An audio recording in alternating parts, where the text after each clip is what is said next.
Now we're going to take a look at interfaces and polymorphism, and it's been 15 months since I've really done any coding. So God be with us. Interfaces. So I could create a type human interface, and an interface defines functionality. So anything that implements this method speak, anything that has that method speak, automatically, implicitly implements the human interface, right? So anything that implements speak automatically implements the human interface. Anything that has that method attached to it. And this allows for polymorphism, which means poly, many, morph, kind of changing things around. But any value of type person is now, since person has speak attached to it, any value of type person is now also of type human, because person has the speak interface, speak method. Person has a speak method. And the human interface says you have to have the speak method. So that's defining an interface. How many people worked with interfaces before? Java or something? Yeah. And so it's just something you see. And just so you have a little idea of how it works. You don't have to know a lot about it, but just have a little reference point that you've seen it before. It's kind of nice just to have a little exposure to it. So for this class, you don't need to know a lot about it. What else can I say about type human interface? So we could create a function. Foo takes in a value of type human and then does something.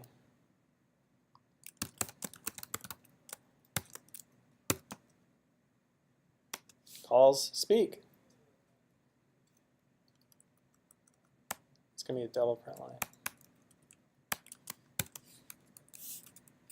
And so we could do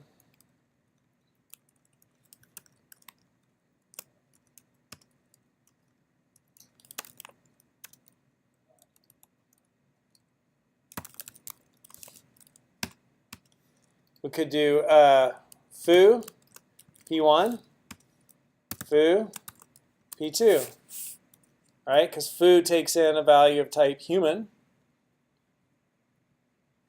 And then when it's in there, it calls the speak method, because human interface means that you have the speak method attached to it. And this is my joke. An interface says, hey baby, if you got these methods, then you're my type.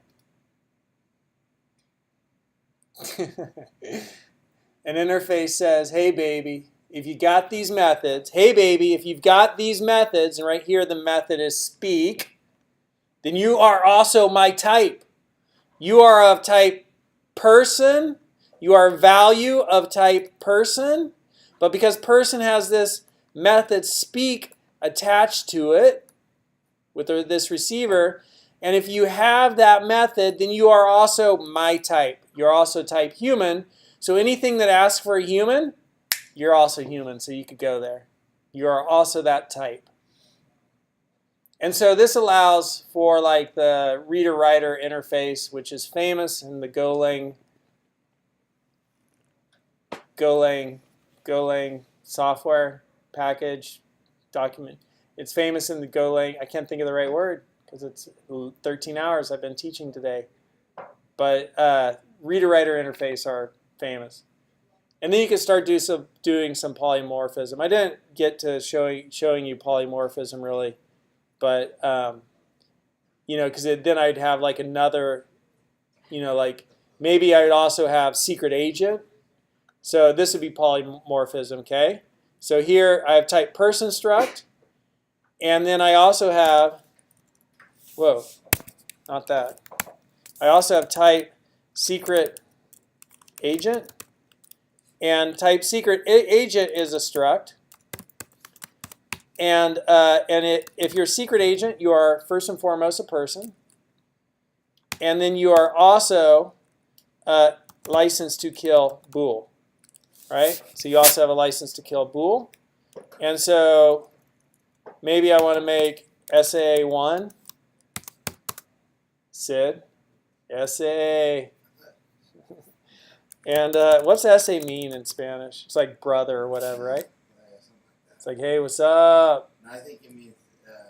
Is it a bad word? South for Southsider. Oh, it's a gang thing? Yeah. Oh, I don't want to say that. You said the wrong person that might get offended.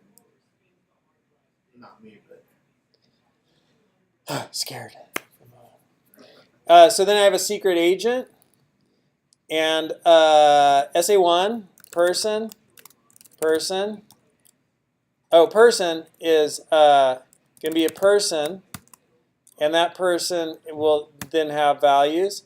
And then we also have a license to kill. And that's going to be true. And the person is going to be first, I don't know, John. Oh, we'll do this. Ian, last, Fleming. There is some really bad movie being shown next door. And the saying is, the books were all true. He was the author of the James Bond novels. And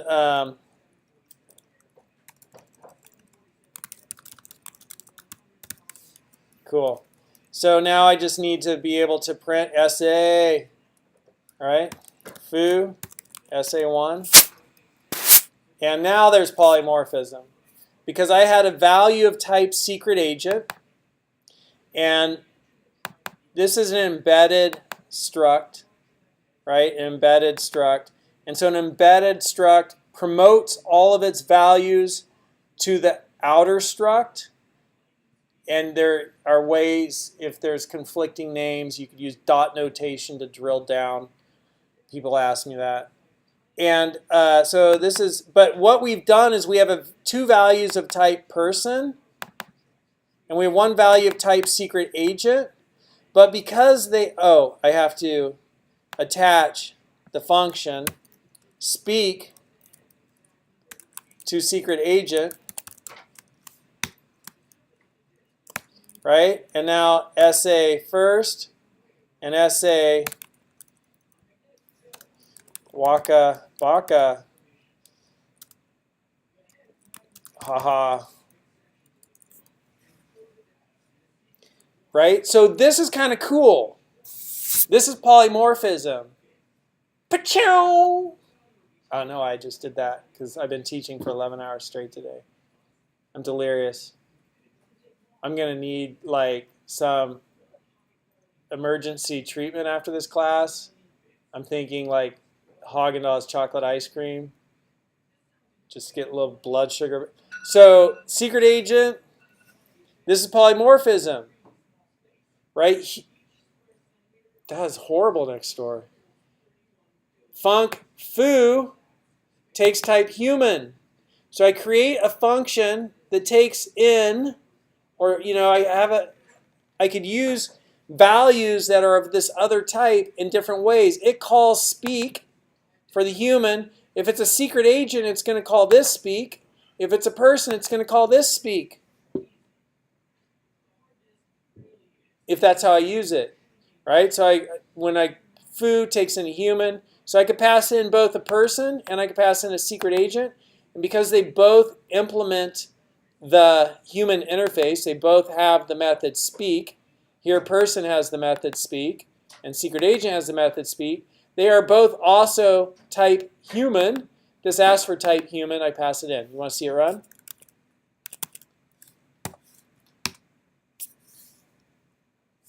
CD, and it's O2. What is it? It's O1. Where am I? O22. CD. O22. O1.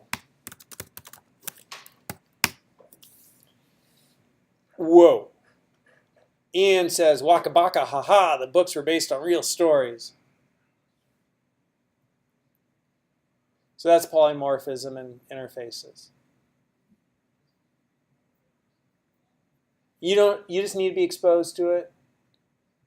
But now you have some understanding of, right? When we look at func print line, and you see that func print line takes an empty interface, you're like, oh, an empty interface, everything implements an empty interface because everything has at least no methods. Every type has at least no methods, so everything implements that. So that says a value of any type. All types implement the empty interface. In our code sample here, right, there are only two types that implement the human interface. It's type person and type secret agent. Because the human interface says, hey, baby, you got this method or these methods. You could have more than one. If you got these methods, then you are also my type. You're also type human. You're type person, but you got that method, so you're also type human. You're type secret agent, but you got that method, so you're also type human. And then I could pass in a human and call that method.